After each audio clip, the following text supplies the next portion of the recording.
Olá, irmãs e irmãos, boa noite. Vamos iniciar o estudo de hoje, que é composto pela leitura do Evangelho, uma breve história e comentários. Após a apresentação do tema, você poderá receber os benefícios da assistência espiritual. Procure se manter em um ambiente tranquilo e acompanhe os vídeos seguintes para que os anjos da guarda possam lhe aplicar o passe espiritual e fluidificar a sua água. Muita paz! E o nosso Evangelho de hoje está no capítulo 14, Honrai a vosso pai e a vossa mãe. Item 8, o parentesco corporal e o parentesco espiritual. Os laços de sangue não estabelecem necessariamente os laços espirituais. O corpo procede do corpo, mas o espírito não procede do espírito, porque este existia antes da formação do corpo. O pai não gera o espírito do filho, fornece apenas um envoltório corporal para ele, mas deve ajudar no seu desenvolvimento intelectual e moral e fazê-lo progredir. Os espíritos que se encarnam numa mesma família, sobretudo como parentes próximos, são os mais frequentemente espíritos simpáticos, ligados por relações anteriores, que se traduzem pela afeição durante a vida na Terra. Mas pode ainda acontecer que esses espíritos sejam completamente estranhos uns aos outros, separados por antipatias igualmente anteriores, que se traduzem também pelo seu antagonismo na Terra, a fim de lhe servir de prova. Os verdadeiros laços de família não são, portanto, os da consanguinidade, mas os da simpatia e da comunhão de pensamentos que unem os espíritos antes, durante e após a encarnação. Donde se segue que dois seres nascidos de pais diferentes podem ser mais irmãos pelo espírito do que se o fossem pelo sangue. Podem, pois, atraírem-se, procurarem-se, tornarem-se amigos, enquanto dois irmãos consanguíneos podem repelir-se, como vemos todos os dias.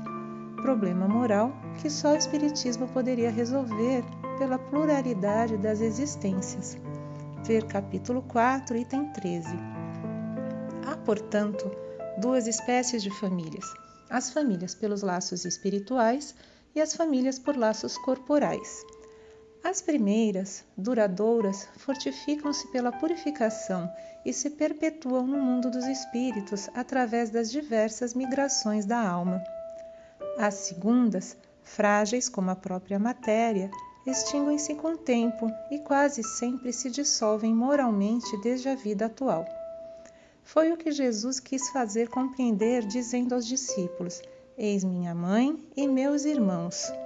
Ou seja, a minha família pelos laços espirituais, pois quem quer que faça a vontade de meu Pai, que está nos céus, é meu irmão, minha irmã e minha mãe. E a nossa história de hoje é a família ideal. Enquanto ia para a evangelização infantil no grupo espírita, Jô lembrou que em sua escola, na próxima semana, seria a Semana da Família. Ela não gostava dessa data porque seus pais não moravam juntos e no ano anterior seu pai trouxe a namorada para a festa da escola. Quando a aula de evangelização iniciou, Jô descobriu que o assunto era família. Ela se escondeu atrás de um livro, pois não queria falar sobre isso. Mas logo se interessou pelas fotos e gravuras de várias famílias, algumas com a figura do pai, da mãe, dos filhos e avós. Em outras, o pai desencarnou e na foto estavam apenas a mãe e os filhos. Havia uma em que os pais se separaram e moravam em casas diferentes. E ainda outra em que o filho mora com a mãe e há muito tempo não vê o pai porque ele mora em outro estado. Logo, as crianças começaram a contar sobre suas famílias. Fábio mora com os pais e os avós. A mãe de Edu desencarnou e ele mora com o pai. José mora com a mãe e o pai. E seu irmão mais velho mora em outra casa com a esposa e os filhos. Gil mora com a mãe. Seu pai mora em outra casa e seus avós vivem em outra cidade. Daí Jô contou que seus pais se separaram e que ela mora com a mãe e os irmãos. A evangelizadora explicou então que a família não são apenas as pessoas que moram na mesma casa, mas as que estão unidas por laços de afeto, e que os pais que desencarnaram não deixam de fazer parte da sua família, apenas estão morando no mundo espiritual e que de lá amam seus filhos e zelam por eles. Então, qual a melhor família? Perguntou Adriana para a evangelizadora. Ninguém respondeu. Jô pensou em uma família com pai, mãe e filhos, todos morando na mesma casa. A evangelizadora olhou para um aluno e apontou dizendo, a sua. Apontou para outro e disse a mesma coisa. E assim fez com todas as crianças. E daí concluiu, não existe uma família ideal. Cada um tem a família certa para si.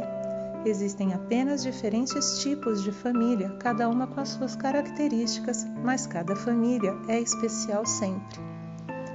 Aos poucos, as crianças compreenderam que cada um reencarna na família que é mais indicada para os que precisam aprender nesta vida. E que família é um grupo de pessoas que se reúnem para se ajudarem e evoluírem juntas. No final da aula, Jô desenhou a sua família, a mãe, o pai, os irmãos e os avós que já desencarnaram. Afinal, aquela não era uma família diferente, mas uma família especial, a sua família. Comentários. O Evangelho nos lembra da importância do papel da família nas nossas vidas, seja a nossa família unida pelos laços espirituais ou pelos laços corporais. Ambos são um importante instrumento para a nossa evolução e o nosso crescimento. Todos estamos em processo de resgate e de desenvolvimento e sabemos que desafios fazem parte desse processo. Nos últimos meses, enfrentamos a pandemia. Ficamos por muito tempo dentro de nossas casas. Esse pode ser um momento especial para aprendermos mais sobre nós mesmos e sobre as nossas famílias, que em muitos casos nos serviu de apoio. Tem sido um grande exercício de aprendizado com as diferenças e de maior compreensão em relação ao próximo.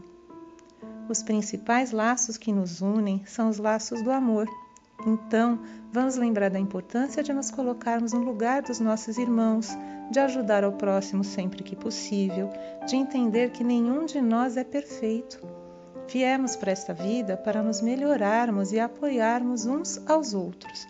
Colocando o amor em primeiro lugar, lembramos que todos somos uma grande família.